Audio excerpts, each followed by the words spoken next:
I've worked the night shift in the Vithos Imperial Palace kitchen for 4 years, 3 months, and as of the morning this story ends, 11 days. I know that figure precisely because I keep a small paper calendar pinned above the spice shelf, and every morning before I walk out of the kitchen and into the pre-dawn gray of the palace service corridor, I cross off the date with a stub of red pencil. Not because I am counting down. I am not waiting for anything to end. I cross it off because it is a small, satisfying act, the kind that belongs entirely to me, and in a building this large and this old and this concerned with matters above my station, a small, satisfying act that belongs entirely to you is worth noting. My name is Petra Solis. I am 58 years old. I came to Vithos on a labor contract out of the Terran Resettlement Bureau's Lisbon office, same as about 400 other humans scattered across the palace staff. The Bureau calls us hospitality professionals. The Vithos Imperial household calls us service auxiliaries. The senior kitchen staff, who are all Vithos born and have worked these corridors since before my homeworld had figured out faster-than-light travel, call us, with varying degrees of warmth depending on the individual and the hour, the soft hands. I have soft hands relative to a mechanic or a dockworker. Relative to needing 12 kilos of imperial bread dough per shift, my hands are about as soft as old boot leather. But I don't correct them. The kitchen has its own hierarchy, its own weather, its own small dignities, and I have learned which hills are worth dying on and which ones are not. The night shift is mine by choice. I want that understood. When my original contract came up for renewal at the end of the first year, the head kitchen steward, a tall, gray-scaled Vithos woman named Sanatha who has the organizational instincts of a military commander and the warmth of one on good days, offered me a day rotation. More staff on days, more variety, better light. I told her I preferred nights. She looked at me for a moment with that particular Vithos expression. That means they are deciding whether you have said something sensible or simply strange. And then she wrote it in the roster without another word. I have never regretted it. Days in the palace kitchen are loud and fast and full of people managing competing priorities under Sanatha's exacting eye, which is fine. It is a well-run kitchen and a professionally satisfying place to work, by all accounts. But I am not, at this stage of my life, looking for loud and fast and competing priorities. I had those years. I worked day rotations in catering kitchens on 3 different planets across my 30s and early 40s, and I was good at them, and I burned through them accordingly. The night shift is what I have arrived at, the gear you settle into when you have found the right speed. Nights are quieter. The palace during the day is a machine. Thousands of staff, couriers, ministers, petitioners, military attaches, and courtiers moving through it like blood through a body, each with their own urgent purpose, their own rank and protocol, their own carefully calibrated relationship to every other person they pass in the corridor. At night, the machine slows. Most of the staff are in their quarters. The corridors go still. The only sounds are the low hum of the palace's environmental systems, the occasional soft footfall of a night guard making rounds, and from my kitchen, the sound of prep work, the scrape of a knife, the low bubble of stock, the percussion of a rolling pin on dough. I am responsible for the pre-dawn bread, the morning pastry cases, the breakfast stocks, and whatever supplementary items Sanatha's day list calls for that take more time than the day shift has. It is methodical work. I am good at it. I am not a creative cook. I am not inventing new dishes or impressing anyone with my repertoire. I am a reliable, skilled, experienced cook who knows how to manage a kitchen alone at 2 in the morning without burning anything or wasting a gram of the imperial larder's supplies. That is the job. It is enough. The palace kitchen where I work is not the great ceremonial kitchen on the east wing, the one with the towering copper fixtures, and the panoramic view of the imperial garden that the household brochures always photograph. That kitchen is for state dinners and official functions, and it runs on day shifts with a full brigade of Vithos master cooks under a man named Orvath who takes the preparation of imperial meals with the gravity of a military operation, which, given what is at stake politically when the emperor was alive, entertained foreign dignitaries, perhaps it was. My kitchen is the palace's second kitchen, the working kitchen, the one that feeds the household staff and handles the day-to-day operational cooking. It is in the northwest wing, below ground level, which sounds grim and is, in fact, quite pleasant. The ceilings are vaulted stone, old Vithos construction from a time before the palace's crystal-faced upper stories were built. And at night, with the amber work lamps on low and the heat of the ovens warming the air, it feels more like a cellar in an old farmhouse than a room inside one of the most powerful buildings on this side of the sector. I like it down there, I always have. There is something about the proportions of old stone rooms that suits the small hours. The ceiling is high enough that the room never feels cramped, but the walls are thick enough that you are aware of the mass of them, the stone holding the warmth and the quiet in. The prep tables are long and solid, worn smooth by decades of use. The back burner, the old iron one, not the modern induction surfaces that were installed along the east wall 10 years ago, which I use for fast work but which I do not trust for long simmering, produces a heat that radiates into the room in a way the modern surfaces do not. And by 2 in the morning the kitchen is warm in the specific way that only sustained heat over hours can make a room warm, not the sharp warmth of a thermostat but the settled, ambient warmth of stone and iron and fire that has been doing its work all night. I bring things from outside, because a working cook needs small comforts for the long shift. A thermos of my own tea, not the standard palace issue tea, which is adequate, but my own blend. A Terran black mixed with a Vithos herb from the kitchen garden that brews dark and slightly bitter, and wakes me up properly at the 3rd hour when the shift is at its most demanding. A book, sometimes, for the long proofing intervals when there is nothing to do but wait. A notebook for recipe notes and occasional other things.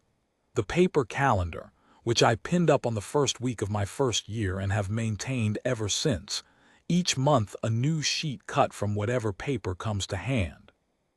The woman appeared for the first time on what my calendar tells me was a Tuesday, though days of the week have a slightly theoretical quality at 2 in the morning, and I note the day only because I had been making a note of other things that evening and happened to write it down.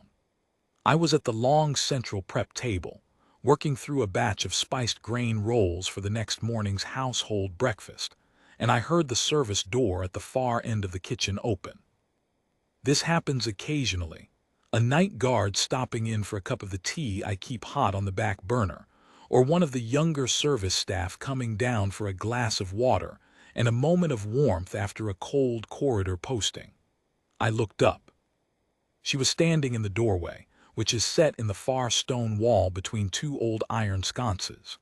The sconces were lit low, and the light they threw was amber and uneven, and she was in a plain robe, the kind of robe that is clearly high-quality fabric worked deliberately plain, which on Vithos means something I had learned to notice without starring.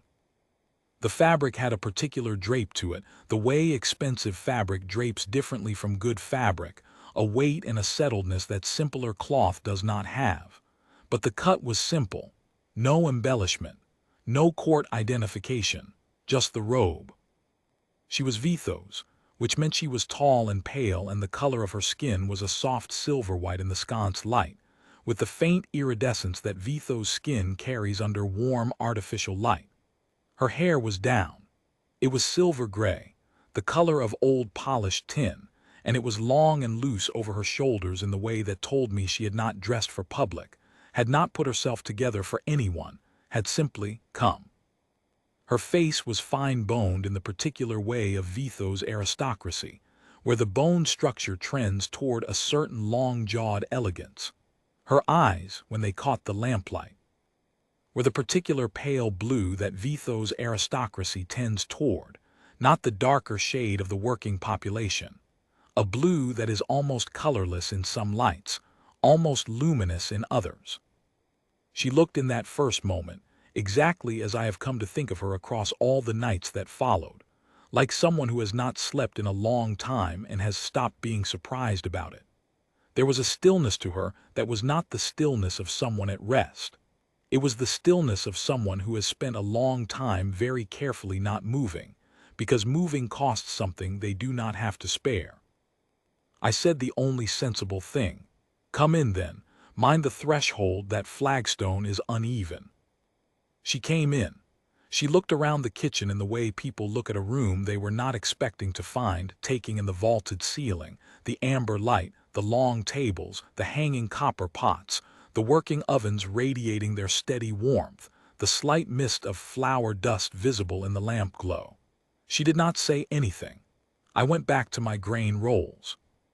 "There's tea on the back burner," I said without looking up. "Cups on the shelf above it, help yourself." She did not move for a moment. Then she moved to the far end of the room, not toward the tea, but toward the old wooden stool in the corner near the cold larder, the stool that sits there because kitchens need somewhere to put a person who is not working but is not in the way, and this one has been there longer than anyone can remember.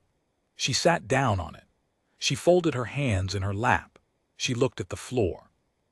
I finished the grain rolls and set them to proof. I wiped down the prep table. I noted she had not gotten tea. I poured a cup and brought it over and set it on the low shelf beside the stool without comment. She looked at it for a moment, and then she picked it up with both hands, the way people hold tea when they are cold or simply in need of something warm to grip, and she held it without drinking it. I went back to my work. She stayed for perhaps an hour. She did not drink the tea. She did not say a word.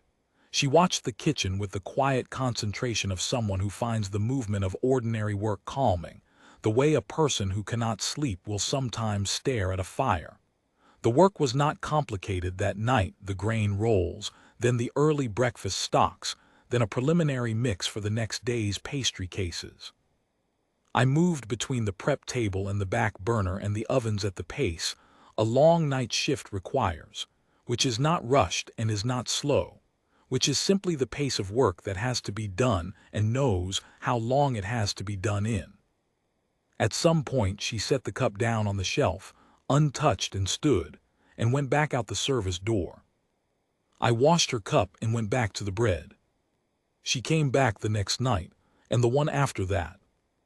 By the fourth night, which was when I began to keep actual notes, I had formed a working hypothesis, which was: she was a senior member of the household administrative staff, possibly in one of the upper secretariat roles, who was going through something private and difficult, and had found that the palace kitchen at 2 in the morning was a place where she could sit without anyone asking her questions or expecting anything of her.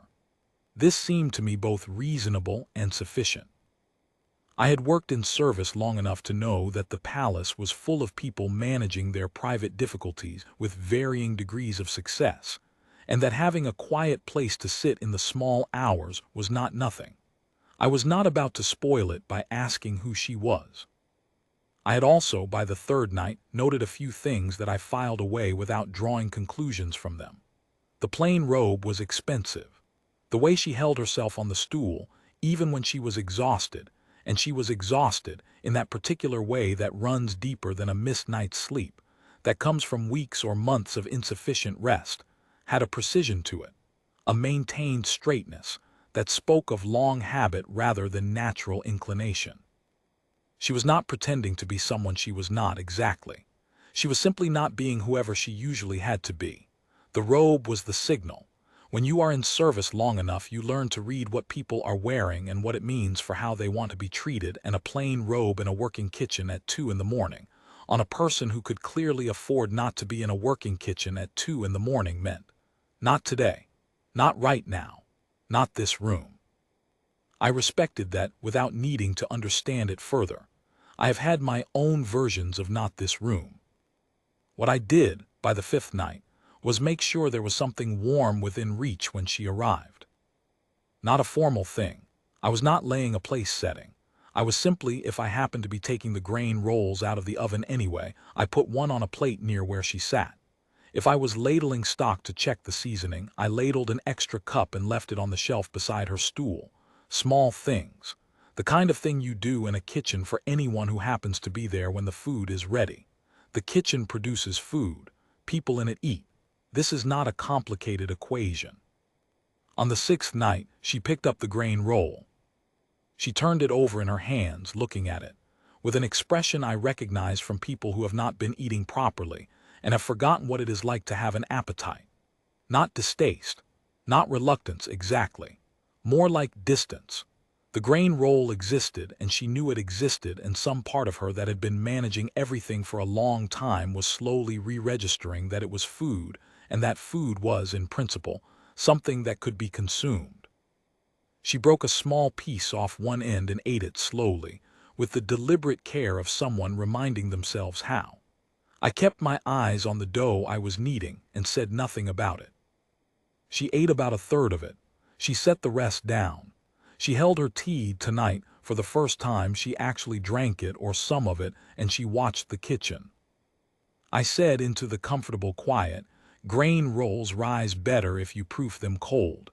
I used to rush the proof when I first started this shift because you want to get things done.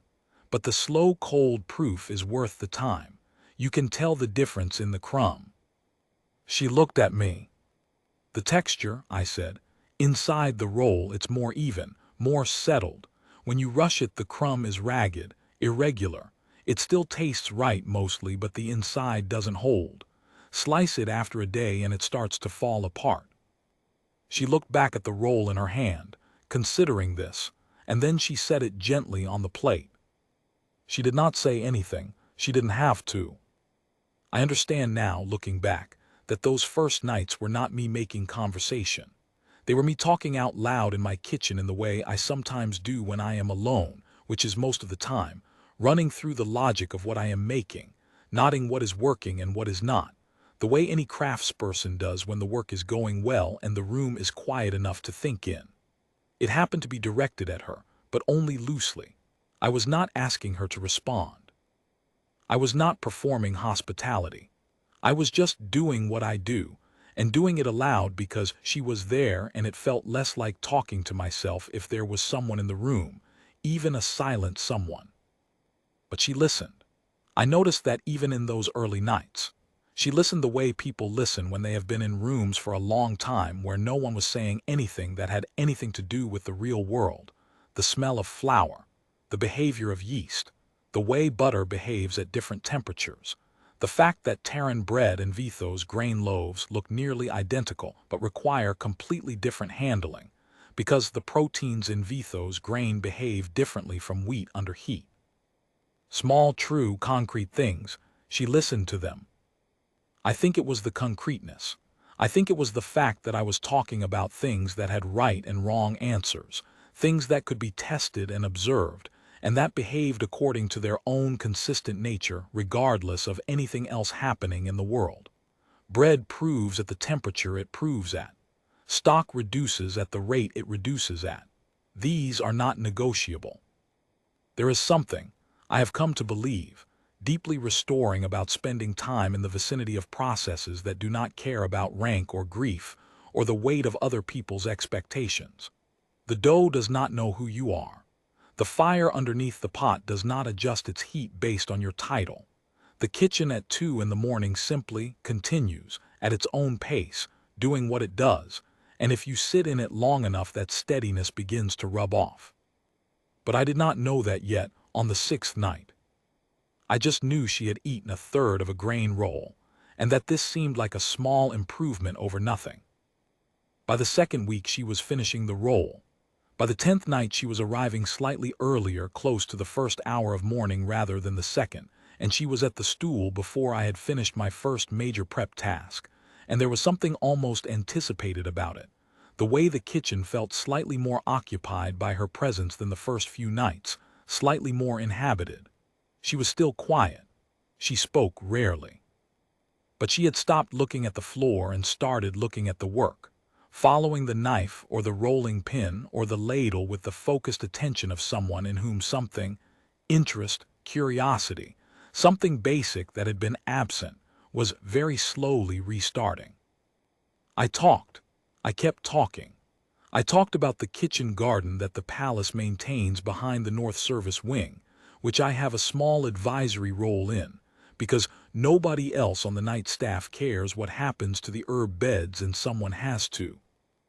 I talked about the varieties of Terran and Vithos herbs I had gotten growing side by side, which had required some experimentation with soil composition and some persuasion of the day staff gardener, a Vithos man named Pelthais, who initially regarded my suggestions with the deep suspicion that a senior Vithos craftsperson reserves for input from a Terran auxiliary, and who now, I am happy to report, stops me in the service corridor once a week to discuss the nitrogen levels. We do not always agree, Pelthais and I, but we have arrived at the kind of productive disagreement that is more useful than easy agreement, and that has, over the course of 2 growing seasons, produced a herb garden that is quantifiably better than the one that existed before I started interfering with it. I talked about the smell of rain on soil, which I had not smelled since I left Lisbon and which I think about more than I probably should. The Vithos star produces a different light, a cooler and more diffuse daylight, and the rain here has a different smell, mineral, clean, not unpleasant, but not the same. Terran rain on Terran soil has a specific smell that I am told has a scientific name, and that I have never been able to stop associating with certain mornings of my childhood, the particular autumn mornings when the rain had gone and the light was coming back, and the street outside smelled like the earth deciding to start again.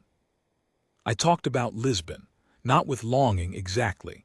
I left of my own accord, followed my own contract, made my own choice, and I have no particular desire to return. But I talked about what it smelled like in the mornings, the particular quality of the light off the water, the way the city sounds, the trams, the particular way the hills arrange themselves, so that you are always either climbing or descending, never on the flat, which gives you a relationship with the city that is also a physical relationship, your legs keeping a record of its geography in a way they don't in flat cities. The food, which I talked about at length, because I am a cook and it is my natural vocabulary, and also because Lisbon's food is genuinely worth talking about at length. I talked about my mother's kitchen, which was small and in no way imperial, and which smelled, in winter, of the bean stew that my mother made on Saturday afternoons, a recipe that she claimed came from her grandmother, and that I have adapted over the years into something that can be made with Vithos legumes and tastes, if not identical, then like a reasonable cousin. My mother was not a technically sophisticated cook. She was not creative. She made the same things she had always made in the same order, with the same small variations for season and what was at the market, and she made them reliably and well. And the table in her kitchen was a place where people sat and felt, without quite being able to say why, that things were going to be all right. I think that is more useful than creativity in the end. I have known creative cooks. I have worked alongside people whose instincts for flavor and combination are extraordinary, who can taste something once and reconstruct it from memory, who invent things that should not work and do. I can do some of that. But what I have in the end, what I am actually working with at 2 in the morning in this stone cellar kitchen, is the same thing my mother had. Reliability, warmth, the ability to make a room feel like a place where things will be all right. On the 12th night, I made a pot of bean stew. I had not planned to. I was making stock, which requires long simmering, and I had the large pot on the back burner, and I found myself adding ingredients more or less by memory and instinct rather than by the household recipe card. And at some point around midnight, I realized I had stopped making plain stock and started making something considerably closer to a bean stew. I decided this was fine. I had the ingredients. The night shift is, by definition, unsupervised. If Sanatha asked about the legume inventory in the morning, I would tell her I was testing a recipe variation for the household lunch rotation, which was true in the sense that I was genuinely making it, and that it was a recipe, and that I would, if asked, write it down.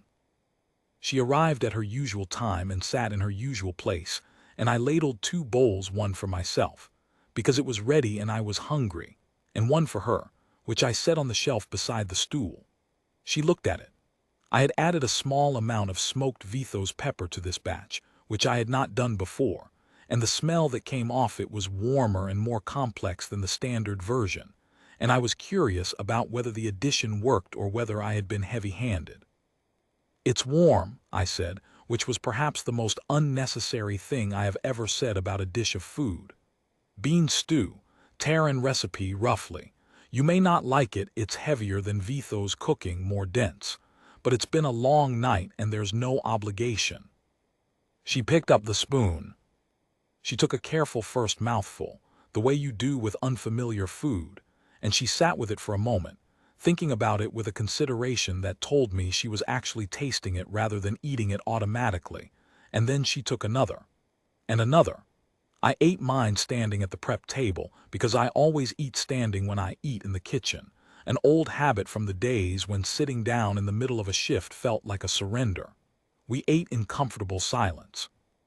When she finished, and she did finish, the bowl, all of it, she set the spoon down and held the empty bowl in both hands for a moment, the way she had held the first untouched cup of tea 3 weeks earlier, and she looked at it with an expression I did not have a name for yet.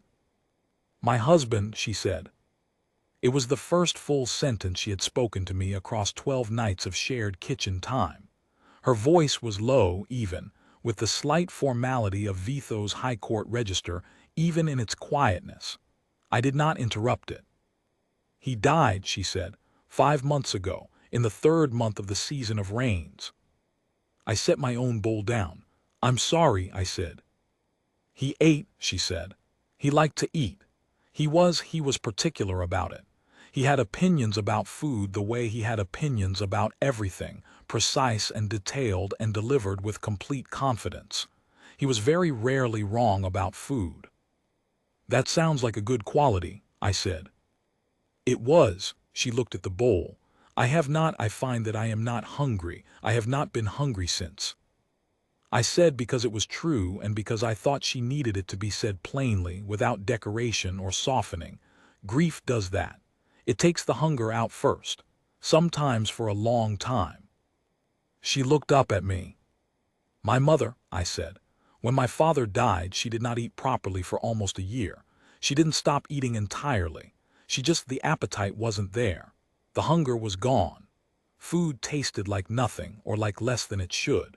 She ate because she knew she had to, because her body required it, but she would not have initiated it on her own. She needed someone to put something warm in front of her and give her a reason to start. And even then, the first months, she needed the reason fresh each time. It didn't carry over. Every meal needed to be its own small argument for the idea that eating was worth doing." She was very still. "It comes back," I said. "The hunger, it does come back. It is not permanent, though it feels permanent for a long time.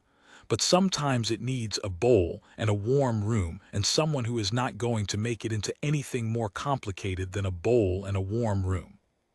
She looked at me for a long moment.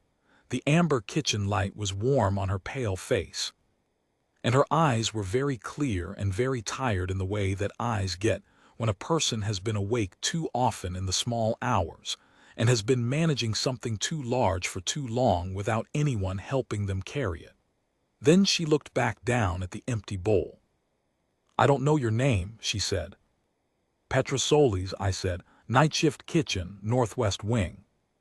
"Solis," she said, and there was something in the way she tried it, the Terran origin name on a Vithos tongue, that was careful and deliberate, the way she had eaten the first mouthful of the stew. "What was his name?" I said. "Your husband." She said the name, which I will not set down here because it is his and hers, and not mine to put in a cook's account of the night shift. She said it quietly, with the particular quality that names take on when a person has not said them aloud for a long time, and has been keeping them somewhere private and internal where they do not have to share them with anyone. "Tell me about him," I said. And she did. Not that night, not more than a few sentences, and those came slowly, like the first water from a tap that has been closed a long time, running cautious before it clears. But she told me he had been loud, in the way of people who are genuinely enthusiastic about the world and see no reason to moderate it. That he had been, for a man of his position and breeding, remarkably uninterested in ceremony and remarkably interested in the actual texture of things. The way a piece of fabric felt, the flavor of an unfamiliar dish, the structural logic of a building he had not seen before. He liked new things. Not novelty for its own sake, not the performing of curiosity that some people in elevated positions deploy as a social strategy, but real and specific interest in how things worked and why they worked the way they did. She told me more the next night, and the one after that. I did not ask questions that felt like an audience pressing for information. I asked questions the way you ask them in a kitchen when someone is telling you something while you are both working, or while I was working and she was watching, which is to say, questions that move the thing forward naturally, that say I am listening and I want to know more and I have no particular stake in what comes next except that you are still talking, and that seems like a good thing. I asked the questions that anyone would ask. What did he think about this? How did they manage that? What happened next? Simple questions, the kind that keep the story moving. She told me about the first years. The early part of their partnership, before ceremony had settled around them like sediment. When they had been, she paused here, and chose a word carefully in Vitho's High Court register, and then looked at me and used a different word, a plainer one, which I suspect was closer to what she actually meant. When they had been simply two people who liked each other very much, and were figuring out how to be in the same room without either of them having to be entirely who the court expected. She told me about the disagreements, which had been considerable, because they were people with strong opinions, and the opinions were not always the same. She told me about the agreements, which had also been considerable, and which she spoke of with a quiet specificity that said she had gone over them many times in the 5 months since the season of rains, and was still finding things in them that mattered. I understood that better than she might have expected. I have never been a ruler of anything, but I know what it is to build a small life inside a large institution, and to find within it a version of yourself that feels true and is yours, and to guard that version with some care. The institutions I have inhabited have been kitchens and catering teams and labor contracts, not courts. But the principle is the same. You find the room that is the right size for you, and you find the person or the people who let you be the right size inside it, and that is not a small thing. Losing it is not a small loss. I told her about my first year on Vithos, the disorientation of it, the way the gravity is fractionally different from Terran standard, and you do not consciously notice it, but your body does, subtly, in the legs at the end of a long shift, a faint extra weariness that takes months to stop noticing. The way the light here is different. The star this system orbits runs slightly cooler than Sol, and the quality of daylight is softer, more diffuse, and I had not expected to miss hard, sharp Terran sunlight the way I did that first autumn, had not expected to feel the absence of a specific quality of light as something like grief. The way I had found the kitchen and the night shift, which had not been the plan, I had been assigned to day prep initially, and the way the first night in the empty kitchen after everyone else went home had felt, unexpectedly, like something I had been looking for. Like coming home, she asked. No, I said, not exactly. More like finding a room that was the right size for you, not the room you grew up in, just the right size. She thought about that for a long time. I fed her across those weeks everything I knew how to make. Not formally, not as a presentation. Things came out of the oven or off the back burner, and there was always some portion set aside, without comment, on the shelf beside the stool. The grain rolls every night because they were on the standard production list, and because she had, by the second week, started eating them properly. Not picking at them, but eating the full roll with the deliberate attention of someone who has rediscovered that food has texture and warmth, and is worth the time it takes to eat it. The bean stew again, on a night when I had the time and the inclination and the Vithos legumes had come in fresh from the garden. A Terran recipe for spiced flatbread that I make by instinct now, adapted so many times for Vithos grain that it is no longer quite Terran but is not quite Vithos either. A kitchen hybrid that exists only in this cellar and only on my shift. She liked the flatbread. She said it was unexpected, which I took as a compliment. I told her the history of it, the original Terran version, the first attempts to make it with Vithos grain and why they failed, the 3 or 4 modifications that eventually produced something worth making.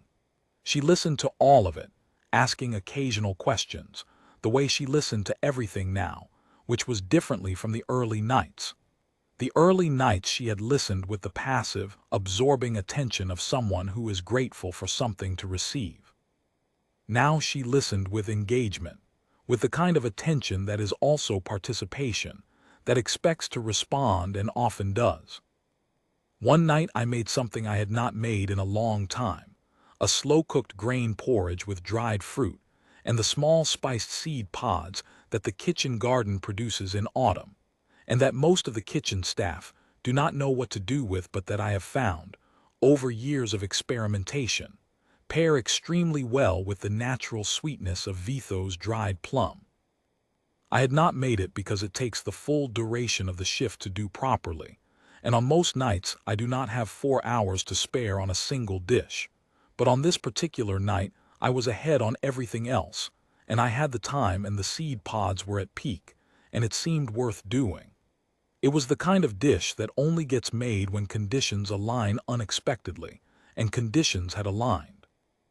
She was there when I took the lid off the pot to check it near the end of the shift, and the smell that came up warm and sweet and earthy, the dried plum and the toasted spice together, moved through the kitchen, and she stopped talking mid-sentence, and she was quiet for a moment, and then she said very quietly, "He would have liked that."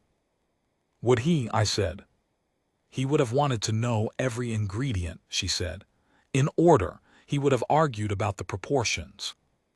"Based on what?" "Based on nothing at all," the ghost of a sound. It took me a moment to recognize it because I had not heard it from her before.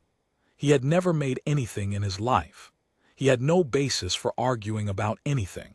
He would have argued anyway, with great confidence, as if he had been making this dish for 30 years and had arrived at conclusions that I would be foolish to disregard. It was the smallest possible laugh, a thing so long unused it barely made a sound, but it was real and it was hers, and it sat in the warm amber air of the kitchen like a small and improbable light. I said nothing. I ladled 2 portions of the porridge. I set one on the shelf. I ate the other standing at the prep table, looking at the back wall, giving her the privacy of the moment.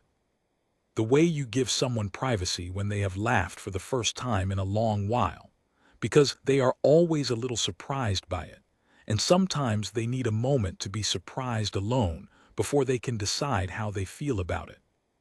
She ate every bit of the porridge. We talked after that differently.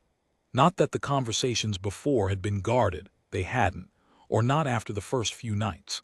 But there is a difference between the warmth before someone laughs for the first time and the warmth after, and that difference is relaxation, the release of something that has been braced for a long time and has finally been given permission to rest. The sense that the worst is not going to happen in this room, that nothing here requires bracing against. She asked me about Terran food, and I told her more than she probably wanted to know, because food history is one of those subjects I can go down for a long time if not redirected, and she did not redirect me. She asked about my mother's cooking specifically, and whether the Saturday bean stew had always been the same recipe or had it changed. I told her every version of the recipe I could remember, and the reasons for each change, and which versions my mother would have considered correct and which she would have gently but firmly indicated needed more work, and how I had tested several of those corrections here on Vithos and found, to my mild surprise, that my mother had been right about some of them. She listened to all of it. She did not glaze over. She asked follow-up questions with the attentiveness of someone who finds the actual content interesting, not just the act of someone talking. She asked about the smoked pepper, and why I had added it to the batch she had eaten, and whether it was a standard variation or something I had decided on that night. I told her it was something I had decided on that night, and that I was still evaluating it.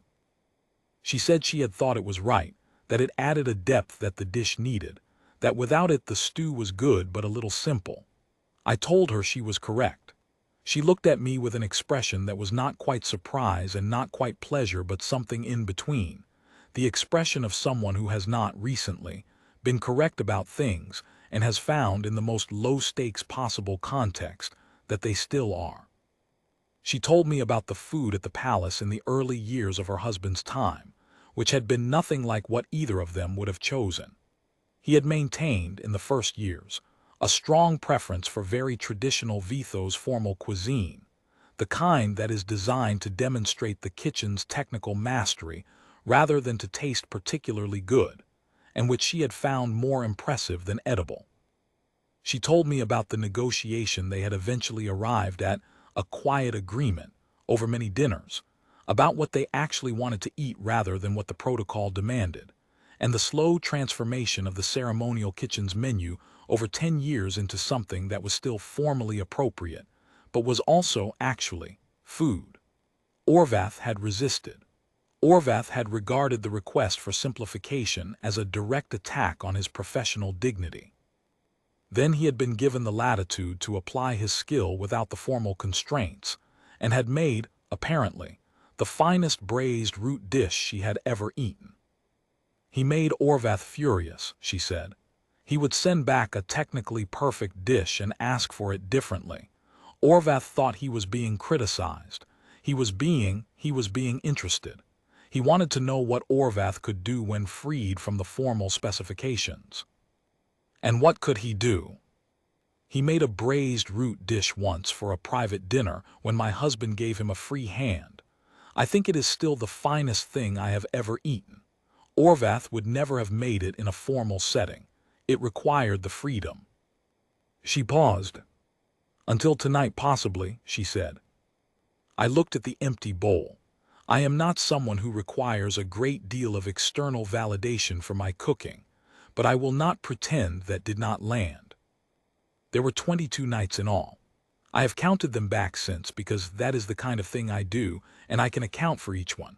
What I made, what she ate, what we talked about, the small gradual arc of it, the very slow movement from someone who sat on the corner stool holding an untouched cup of tea and looking at the floor, to someone who sat on the corner stool with an empty bowl and a laugh, however small, in recent memory. I do not want to overstate what I did. I made food, in a kitchen, for a person who needed to eat. I talked about ordinary things in a warm room with a person who needed ordinary things to be talked about. I asked about her husband, because she needed to talk about him, and because I was genuinely curious, and because sometimes the simplest kindness you can offer someone who is carrying a private grief is to let them carry it aloud, into the air, into the company of someone who will hold it with them without either dismissing it or making it into something more than it is. I did not know that I was doing anything in particular. I was just doing what I do in my kitchen at 2 in the morning, with someone in the corner.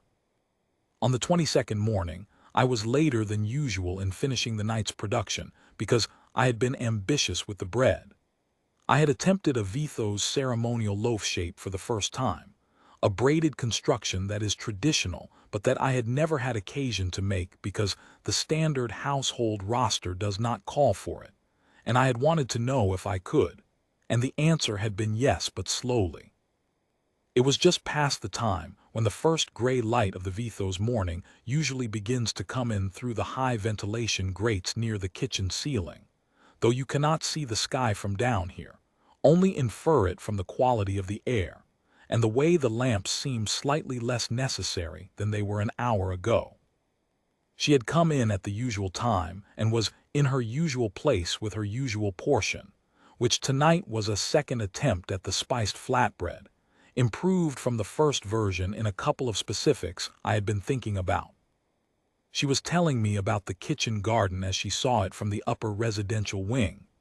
She had mentioned, several nights ago, that she could see the garden from a window in the upper levels, and I had been asking her what it looked like from there, because I see it from ground level and from inside it, always too close to see the whole shape of it, and I was curious about the view from above. She was describing it in the particular careful way she described things when she was genuinely attending to them, finding the right words in the register she used with me, which was not the register she used in the world I inferred existed above us. The service door opened. It is a heavy door, iron-hinged, and it opened slowly, and the guard who came through it first was in full ceremonial dress uniform, which is not what the palace night guards wear. Night guards wear service gray. This was the silver and deep blue of the Imperial Household Guard, the formal complement, the standing formation, the guard that is deployed for state occasions and for the protection of members of the imperial family. There were 3 of them, and behind them a 4th figure, a senior officer by the insignia, who stepped into the kitchen and looked around it with the contained professional expression of a man who has arrived at many rooms in his career and makes no judgment about them, and then looked at the woman on the corner stool, and dropped into the formal bow that in Vitho's court protocol is reserved for one specific rank. The senior officer said, quietly and with complete composure, "Your Imperial Majesty, the Day household has been concerned." I set down the bread I was holding. The woman on the corner stool did not look at the officer. She was looking at me, with an expression that I found in the moment very difficult to read, and that I have had time since to think about more carefully. It was not the expression of someone caught out or embarrassed or performing something. It was the expression of someone who is watching to see what will happen next and is not certain, and who, underneath that uncertainty, has the particular quality of someone who has learned to expect that what happens next will require something effortful from them. There was a readying in it, a bracing. I looked at her for a moment, then I looked at the bread in my hand, then I looked back at her. "You've barely touched the flatbread," I said. A pause. "I was listening," she said. "The garden will keep," I said. "Finish the flatbread." The senior officer had gone very still in the way that people go very still when they are deciding how to handle something that is not in any protocol manual they have ever read. The 2 guards behind him had managed the slightly more difficult feat of going very still while also looking as though they were not in the room. The woman picked up the flatbread. She ate the rest of it unhurried, while the Imperial Household Guard waited in their ceremonial silver and blue. She drank the last of her tea. She set the cup down. Then she stood. She was standing considerably more than someone in a plain robe. That is the only way I can think to put it. She was the same person who had sat on that stool for 22 mornings and held a cup of tea in both hands and laughed a small, rusty laugh over a pot of spiced porridge. She was also, clearly and unmistakably, someone for whom the people around her rearranged their geometry. The 3 guards adjusted, fractionally, and the officer's bearing, already formal, found a further register of precision, in the way that rooms adjust when a center of gravity enters them. She looked at me. I said the thing that seemed to need saying. "I didn't know." "I know you didn't," she said. "I would have done it the same regardless," I said, because that also seemed to need saying. "I know that too," she said, and the way she said it, quietly, without ceremony, the way she had said everything in this kitchen, made it clear that this was the point, not the footnote. That was the thing. That was what had been different. Not the food, not the room, not any particular technique of mine. The sameness of it. The fact that nothing had been different because of who she was. The fact that the grain roll had been on the shelf, because there was a person in the corner and there was food ready, and that was sufficient reason. The officer stepped forward. He was carrying something I saw now, a small case, the kind used for formal documents and official seals. He opened it and held it toward me. Inside was a citation card, dense with formal Vitho's script in gold on cream, and below it a medal not large, not ostentatious, the kind of thing the imperial household gives for long service and specific merit, small enough to put in a pocket. "Her Imperial Majesty," he said, with the formality of a man reading from a prepared position, "extends her personal recognition and the formal commendation of the imperial household to Petra Solis, Night Kitchen, Northwest Wing, for service in a period of—" He paused, and I thought for a moment that the prepared position might have run out. Then he said steadily, "Exceptional need." I looked at the citation. I looked at the medal.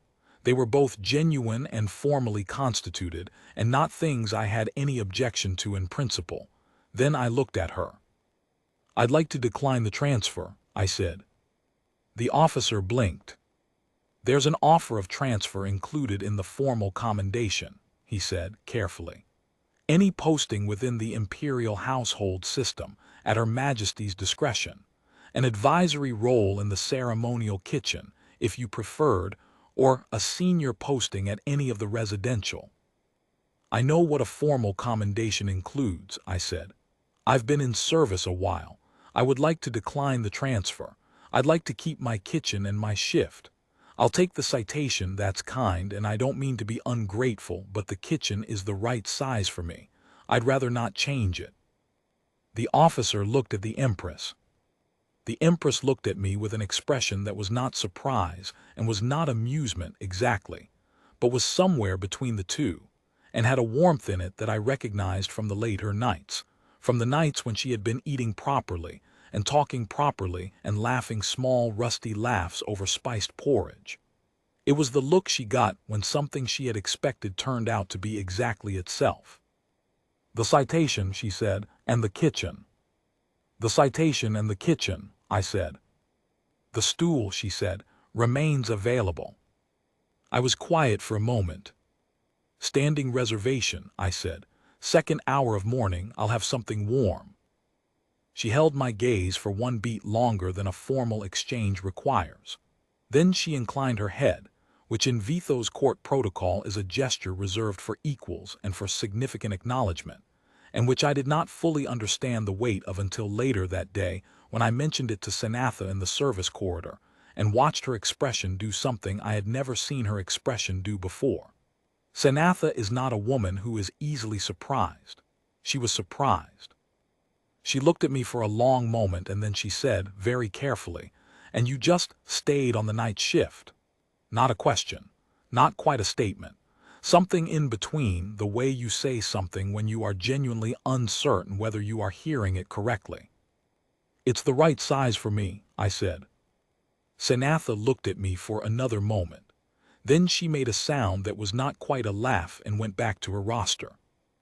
The Empress left, with the household guard around her, through the service door and back into the palace's upper registers, taking her plain robe and her silver hair and her returning appetite with her.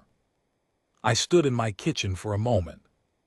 Then I picked up the citation. It was heavy, heavier than it looked, the good formal card stock that the imperial household uses, and I put it in my apron pocket. Then I picked up her empty cup and her empty plate and washed them in the prep sink, because a kitchen at the end of a shift should be clean, and because some things are simply what they are. I crossed the morning off the calendar with my red pencil. 4 years, 3 months, 11 days, and 1 standing reservation. The bread had proofed properly. The crumb, when I cut a test slice from the ceremonial loaf, was exactly right, even, settled, the way it goes when you have given it the time it needed and not tried to rush it towards something it was not yet ready to be. The braided shape had held through the bake, which I had not been entirely confident about, and the crust had the color I was hopping for, that particular deep gold that Vitho's grain takes on in a properly calibrated oven. I wrapped the loaf. I labeled it for the morning service.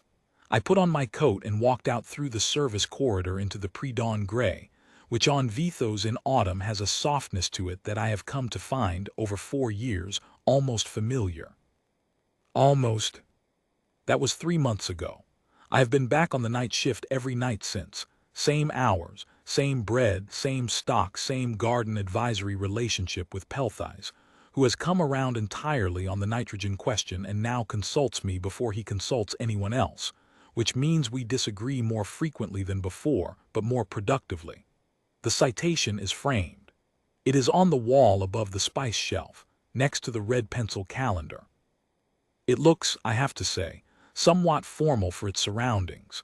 The gold on cream against the rough stone wall and the row of spice jars and the worn edge of the calendar. But it is there, and it is mine, and I have come to like the look of it in the amber lamplight at the beginning of the shift, when it catches the light briefly before I start the ovens and everything else crowds back in. The stool in the corner sees use. Not every night she is an empress, and empresses have schedules that exceed what a single night shift cook in a sub-ground kitchen can account for, and I would not have it any other way. But enough nights. Some weeks more, some weeks less. There are periods when I do not see her for 7 or 8 nights running, and the kitchen is simply the kitchen again, which is no complaint. It has always been sufficient on its own. And then the service door opens near the 2nd hour of morning, and she is in the doorway, plain robe, loose hair, the pale blue eyes that are the specific pale of someone who has been awake again but is managing it better.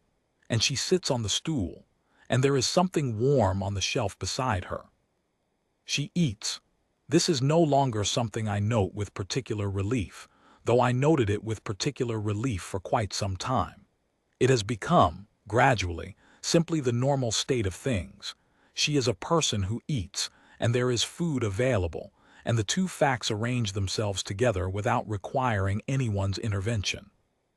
The appetite has come back in the way I told her it would, not dramatically, not all at once, but in the slow, incremental way that things come back when they have been gone a long time, and the conditions for return have finally been met. We talk about him sometimes, not always, not with the careful rationing of the early nights, the way you ration something you are not sure you have enough of, more freely. She tells me stories about him, the loud particular way he had of being in the world, the arguing about food from no basis whatsoever, the braised root dish that Orvath made once and that she still thinks about. I listen. I am good at listening, which I have never thought of as a skill before, exactly, more as a natural consequence of working alone in a quiet room at 2 in the morning. But I have come to think it might be something after all. She asked me, one night recently, what I thought the secret of the bean stew was. Not asked it the way she might ask a kitchen professional a culinary question. She has too much self-awareness for that, and she knew it was not entirely a culinary question. She asked it the way she asks everything now, with the particular direct simplicity that she had in the very first nights before she knew I was paying attention, when she was still managing what she said and to whom, and that she has, in this kitchen, more or less stopped doing. I thought about it. No secret, I said. It's an old recipe. Lots of hands have made it. My mother's hands, her mother's before her, probably somebody's grandmother before that who made it with different ingredients in a different city and called it something else but arrived at essentially the same thing. Each of them put something in that the last one hadn't thought of, and by the time it got to me it was whole. It didn't need improving. It just needed making. It just needed the time and the right temperature and someone willing to stay with it while it did what it does. She was quiet for a moment. It needed someone to make it, she said. Yes, I said, that too. The fire under the back burner went low, as it does when the stock has been on long enough, and I turned it up a fraction, and the kitchen filled again with the particular low warmth of a room that is doing exactly what it is meant to do. Outside, beyond the ventilation grates, the night was moving toward the gray that precedes the morning. The bread was in the oven. The stock was on. The spice shelf held its familiar row of jars, and above it the citation in its frame, and above that the calendar with its column of red pencil marks, each one a day that has been and is accounted for. She held her cup in both hands. I turned back to the prep table and went back to work. Some things are simply what they are.